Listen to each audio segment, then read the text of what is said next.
पिछले एपिसोड में उन्होंने देखा कि ज़ोफेंग एक लेवल 5 का अल्केमिस्ट बन चुका था। साथ ही उसने अपने ग्रैंडफादर की जान बचाने के लिए एक लेवल 5 की पिल को रिफाइन कर दिया, जिससे उसने अपने ग्रैंडफादर को बचा लिया था। लेकिन अब तक सिटी लॉर्ड की आर्मी भी आ गई थी, जो इस जगह पर ज़ोफेंग को मारने के लिए आई हुई थी। जिसके बाद कमांडर और ज़ोफेंग में फाइट शुरू हो गई थी और फाइट के दौरान ही ज़ोफेंग को समझ में आ चुका था ये कमांडर काफी पावरफुल है। इसलिए उसने कुछ समय के लिए अपने ग्रैंडफादर को इसे रोक के रखने के लिए कहा, जिसके लिए उसके ग्रैंडफादर भी तैयार हो गए थे। पर वो कमांडर काफी पावरफुल था, जिसने ज़ोफेंग के ग्रैंडफादर को काफी घायल कर दिया और फिर अपने फाइनल अटैक से ज़ोफेंग के ग्रैंडफादर को मार नहीं भरा था। पर उसी समय उस जगह पर ज़ोफेंग आ चुका था, जिसने अपने ग्रैंडफादर को बचा लिया था। लेकिन इस वजह से उसे भी चोटें आ गई थी, तो अब आ गए। इस पार्ट की शुरुआत में ये देखने के बाद कि ज़ोफेंग भी उस कमांडर का सामना नहीं कर पा रहा, ज़ो फैमिली के कुछ मेंबर डर जाते हैं। इसलिए उन्होंने फैसला किया कि वो दोनों कमांडर के पास जाकर सरेंडर कर देंगे। जब वो दोनों इसी तरह से बात ही कर ही रहे थे, तभी उस जगह पर ग्रैंडफादर आ जाते हैं, जो उन दोनों को चाट मारते हुए कहते हैं, आखिर तुम्हारी हिम्मत भी कैसे हुई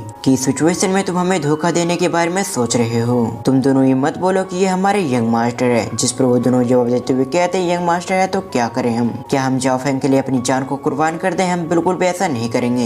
ये कहने के बाद वो दोनों ही कमांडर के पास चले गए और अपनी जान की भीख मांगने लगे, जिस वजह से कमांडर काफी खुश हो गया था। इसलिए उसने कहा कि तुम दोनों यहाँ से जा सकते हो। सीन शिफ्ट कर हम ज़ोफेंग को देखते हैं, जो ये देखने के बाद काफी गुस्सा हो चुका था। इसलिए वो बाकी मेंबर से कहता है, अगर तुम सभी मुझे छोड़ के जाना चाहते हो तो तुम जा सकते हो, मैं तुम्हें भी नहीं रोकूंगा। ये सुनते ही ज़ो फैमिली के बाकी मेंबर्स उसके सामने आ जाते हैं। साथ ही वो सभी ज़ोफेंग से कहते हैं, हम सब एक फैमिली है, इसलिए जिएंगे भी साथ और मरेंगे भी साथ। जो सुनकर तो ज़ोफेंग भी खुश हो गया था, साथ ही उसके चेहरे पे स्माइल आ चुकी थी। फिर वो आगे बढ़ते हुए कहता है, मैं हेवन की कसम खा के कहता हूँ कि अब मैं हमेशा अपनी फैमिली को प्रोटेक्ट करूंगा और जो व्यक्ति मेरी ज़ो फैमिली को चोट पहुंचाने की कोशिश करेगा, मैं उसे मार दूंगा। ये सुनने के बाद तो ज़ोफेंग के ग्रैंडफादर काफी खुश हो गए थे। साथ ही वो अपने मन में कहते हैं, ज़ोफेंग बिल्कुल अपने फादर की तरह है। दूसरी तरफ ज़ोफेंग की बातों को सुनने के बाद कमांडर कहता है, तुम सभी बहुत बड़े बेवकूफ हो, क्योंकि अभी भी तुम्हें तुम्हारी यंग मास्टर पे काफी भरोसा है कि वो मुझे हरा सकता है। पर मैं तुम्हें बता दूं कि तुम्हारी गलतफहमी है, तुम्हारे यंग मास्टर मुझे कभी भी नहीं हरा सकता और तुम सभी अपने यंग मास्टर के साथ ही आज मारे जाओगे। ये कहने के साथ ही वो अपने स्वॉर्ड के साथ उसकी ओर जाने लगता है। जबकि इधर हम ज़ोफेंग को देखते हैं, जो अपने मन में कहता है, मेरे पास काफी एक्सपीरियंस हो चुके हैं, जिसका इस्तेमाल करते हुए मैं अपनी सिस्टम को अपग्रेड कर सकता हूँ, साथ ही इससे मेरी पावर भी बढ़ जाएगी।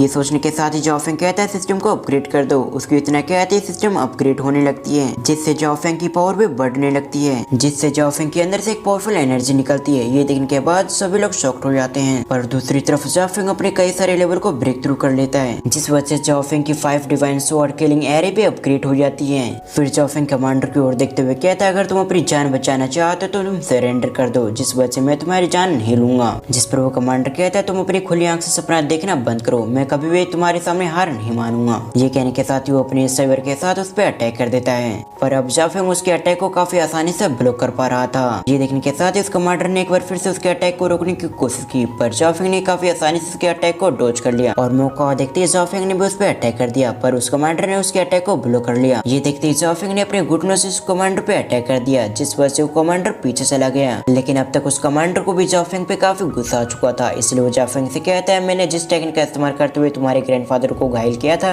उसी टेक्निक का इस्तेमाल करते हुए मैं तुम्हें भी मार डालूंगा। ये कहने के साथ ही उसने अपने टेक्निक को परफॉर्म करना शुरू कर दिया और अगले पल उस सेवर के अंदर से एक बार फिर से ड्रैगन की स्पिरिट निकलती है, जो ज़ोफेंग पे अटैक करने के लिए उसकी ओर जाने लगती है। ये देखते ही ज़ोफेंग ने भी अपने बिग हैंड की टेक्निक को एक्टिवेट कर लिया और अगले पल उस ड्रैगन पे अटैक कर देता है, जिससे टकराकर वो ड्रैगन पूरी तरह से डिस्ट्रॉय हो जाता है। ये देखते ही कमांडर ने बिना किसी देरी के ज़ोफेंग पे अटैक कर दिया, जिस अटैक से ज़ोफेंग काफी मुश्किल से बचता है। लेकिन दूसरी तरफ उस कमांडर को समझ में आ चुकी थी कि ज़ोफेंग काफी पावरफुल हो चुका है, इसलिए बिना मौका दिए वो ज़ोफेंग पे अटैक करता रहा और साथ ही उसने ज़ोफेंग को मारने के लिए अपनी पूरी पावर को लगा दिया था।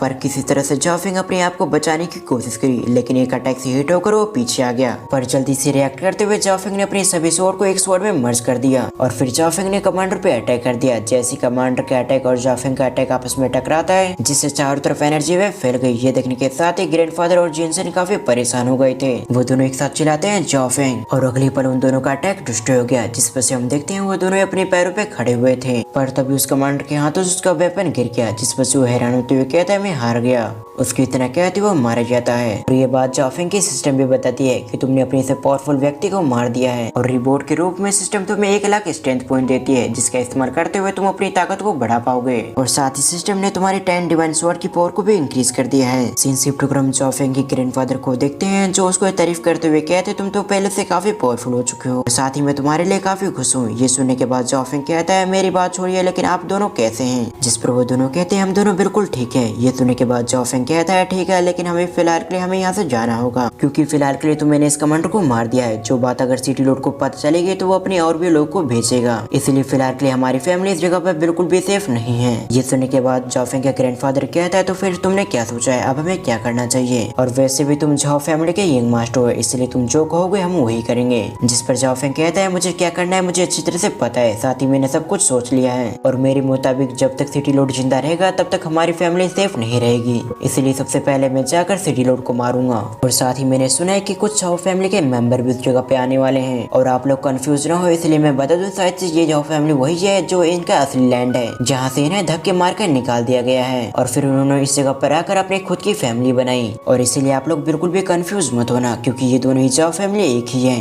तभी उस जगह पर कुछ जाओ फैमिली के मेंबर्स आते हैं, जो जाओ फैमिली से कहते हैं यंग मास्टर ये लोग भाग रहे थे पर हमने इसे पकड़ लिया है, तो अब हमें इसके साथ क्या करें? दूसरी तरफ वो दोनों ही काफी डर चुके थे, इसलिए वो जाफिंग से कहते हैं हमें माफ कर दो, हम बिल्कुल भी ऐसे गलती नहीं करेंगे। ये सुनने के बाद जाफिंग उनसे कहता है अगर तुम्हें मेरी जाओ फैमिली से जाना है तो तुम जा सकते हो, पर आज के बाद तुम कभी भी मेरी जाओ फैमिली में नहीं आ पाओगे। ये कहने के साथ ही जाफिंग उस जगह से चला जाता है। साथ ही वो दोनों भी काफी खुश हो गए थे कि जाफिंग ने उन्हें नहीं मारा। और फिर हम अगले सीन में सिटी लॉर्ड की मैंशन को देखते हैं, जो पूरी तरह से सजा हुआ था और असल में इस जगह पर जाओ फैमिली के असली ब्रांच के लोग आने वाले थे और जाओ फैमिली के मेन ब्रांच के लोग बहुत पावरफुल है। और उसी जाओ फैमिली के एक लड़के को इसकी लड़की पसंद आ गई और वो जाओ फैमिली का लड़का सिटी लॉर्ड की लड़की को क्यों पसंद करता है और साथ ही उसके साथ एंगेजमेंट क्यों करना चाहता है, ये हमें आगे पता चलेगा। अभी हम कुछ लोग को देखते हैं जो सिटी लॉर्ड के पास जाते हुए उसे ग्रीट करते हैं, साथ ही उससे कहते हैं कि आपको बहुत बहुत कांग्रेचुलेशन कि आपकी बेटी की एंगेजमेंट जाओ फैमिली के मेन ब्रांच के एक लड़के से हो गया। और उस लड़की के बारे में हमने काफी सुना है कि वो काफी टैलेंटेड है और इसी तरह से वो लोग बातें करने लगे, जिस वजह से सिटी लॉर्ड भी काफी खुश हो गए थे। साथ ही वो लोग जाओ फैंग के बारे में बात कर रहे थे कि अच्छा हुआ कि आपने उस लड़की के साथ अपनी लड़की की एंगेजमेंट को तोड़ दिया, क्योंकि वो लड़का एक ट्रेस है जो कभी भी कल्टीवेशन नहीं कर सकता। जिस पर दूसरा व्यक्ति कहता है नहीं, मैंने सुना है कि वो लड़का काफी ताकतवर हो चुका है, साथ ही उसने हमारे यंग मास्टर को भी काफी मारा है और हाल फिलहाल में वो लड़का बहुत पावरफुल हो चुका है और मुझे लगता है कि वो लड़का इसी तरह से शांत नहीं बैठेगा, वो किसी न किसी तरीके से सिटी लॉर्ड को चोट पहुंचाने की कोशिश करेगा। जिस पर सिटी लॉर्ड कहता है तुम चिंता मत करो, क्योंकि उस लड़की को मारने के लिए मैंने अपने कुछ लोग को भेजा है और जल्दी मेरा कमांडर उस लड़की को मार कर लेके आएगा या फिर जिंदा लेकर आएगा। इन लोगों की बातें जाफिंग भी दूर से सुन रहा था। जाफिंग अपने मन में कहता है ये लोग काफी खुश हैं, इसलिए इसे और खुश करने के लिए मैं इन्हें कुछ भेजता हूँ। ये कहने के साथ ही वो अपने पास से एक लेटर निकालता है जिस पर जाफिंग कुछ लिखने लग गया था और लिखने के बाद जाफिंग एक डायरेक्शन में जाने लगा। फिर अगले सीन में हम उन्हीं दोनों व्यक्ति को देखते हैं जो इन्होंने जाफिंग को धोखा दिया था। तभी जाफिंग उन दोनों के सामने आते हुए कहता है तुम दोनों को सिटी मैंशन जाना होगा, उस जगह पर काफी सारे लोग आए हुए हैं, इसलिए तुम दोनों भी काफी आसानी से सिटी मैंशन के अंदर जा सकते हो और तुम दोनों सिटी लॉर्ड से कहना कि इस लेटर को जाफिंग ने लिखा है। जाफिंग की पूरी बात सुनने के बाद वो दोनों ऐसा करने के लिए तैयार हो जाते हैं। अब दूसरी तरफ हम सिटी लॉर्ड को देखते हैं जो सभी गेस्ट का स्वागत कर रहे थे। तभी उस जगह पर एक सर्वेंट आते हुए उससे बताता है हमारी मिस की मैरिज के लिए कांग्रेचुलेशन जाफिंग ने एडवांस में बोला है, साथ ही उसने हमारे लिए एक लेटर भी भेजा है। ये सुनने के बाद तो सभी लोग हैरान हो गए थे, क्योंकि कुछ महीने पहले तक सिटी लॉर्ड की बेटी और जाफिंग की एंगेजमेंट हो चुकी थी और अब जबकि उसकी ही मंगेतर किसी और लड़की के साथ शादी करने वाली है तो वो अपनी ही मंगेतर को कांग्रेचुलेट कह रहा है।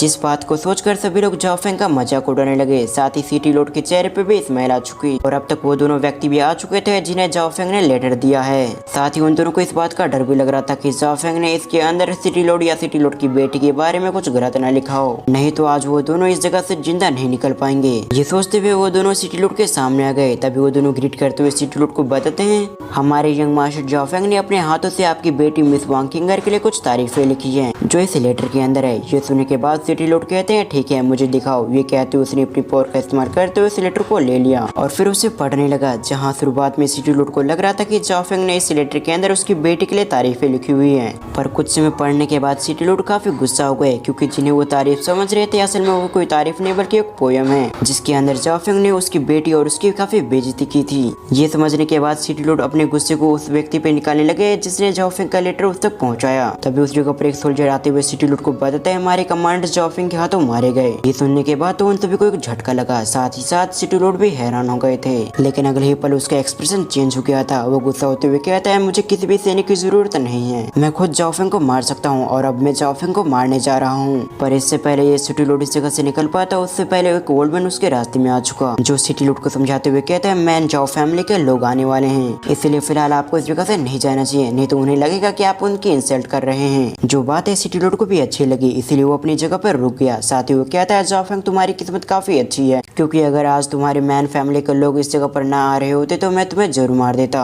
वैसे भी मैन जाओ फैमिली ने तुम लोगों को अलग कर दिया है और तुम्हारे मैन जाओ फैमिली को तुम्हारे मरने या जीने से कोई फर्क नहीं पड़ता, इसीलिए बस जाओ फेंग मेरी बेटी की शादी हो जाने दो, उसके बाद तो मैं तुम्हें बिल्कुल भी नहीं छोड़ूंगा। ये सोचते हुए उसके चेहरे पे कोल्ड स्माइल आ चुकी थी। फिर अगले सीन में हम दो व्यक्ति को देखते हैं जिन्हें मैन जाओ फैमिली की ओर से भेजा गया था। ये देखते सिटी लॉर्ड में वेलकम करने के लिए खुद आगे बढ़े, पर तभी वो लड़की मना करते हुए कहती है, इन फालतू चीजों के लिए हमारे पास बिल्कुल भी वक्त नहीं है। हमारे मास्टर ने कहा है कि हमें जल्द से जल्द ये पता लगा के आना है कि तुम्हारी बेटी के पास सचमुच कोई स्पेशल बॉडी टाइप है ये भी, या फिर तुमने झूठी अफवाह फैला रखी है, इसलिए तुम अपनी बेटी को जल्दी बाहर लेके आओ ताकि हम कंफर्म कर सके कि तुम्हारी बेटी के पास कोई स्पेशल बॉडी टाइप है, जिसके बाद ही हमारे यंग मास्टर तुम्हारी बेटी को एक्सेप्ट करेंगे। फिर अगले सीन में हमें खूबसूरत सी लड़की को देखते हैं जो अपनी पूरी कोशिश कर रही थी कि वो पूरी तरह से खूबसूरत दिखे। वो उस जगह पर आते हुए उन्हें ग्रीट करते हुए कहती है, मेरा नाम सीटू वांकिंगर है। ये सुनने के बाद वो लड़का ऊपर से नीचे तक उस लड़की को देखने लगा। साथ ही हम वांकिंगर को देखते हैं जो अपने मन में कह रहे थे कि मुझे इनके सामने अच्छा बनकर रहना होगा, तब जाकर मैं जाओ फैमिली में जा पाऊंगी। ये सोचते हुए वो काफी खुश हो रही थी। इधर हम उस लड़की को देखते हैं जो अपने मन में कह रहे थे कि ये लड़की सचमुच काफी साहसी है, तभी तो ये हमारे सामने भोली बनने की कोशिश कर रही है। पर वो इस बात को हटाकर वांकिंगर से कहती, तुम अपने मन को शांत रखना, क्योंकि हम अपनी पावर का इस्तेमाल करते हुए तुम्हारी बॉडी को चेक करेंगे। ये कहते हुए उस लड़की ने अपनी पावर का इस्तेमाल करते हुए वांकिंगर की बॉडी को चेक करने लगी, जहाँ उस लड़की को जानने को मिला सचमुच वांकिंगर के पास एक स्पेशल बॉडी टाइप है। दूसरी तरफ सिटी लॉर्ड अपने मन में कह रहे थे कि तुम अपनी बॉडी टाइप का इस्तेमाल करते हुए जाओ फैमिली के अंदर जा सकती हो। जाओ फैमिली काफी पावरफुल है और उस फैमिली में तुम्हारी शादी हो जाती है तो इससे हमारी फैमिली को भी काफी बेनिफिट मिलेगा, जिसका इस्तेमाल करते हुए हम अपने आप को और भी पावरफुल बना लेंगे।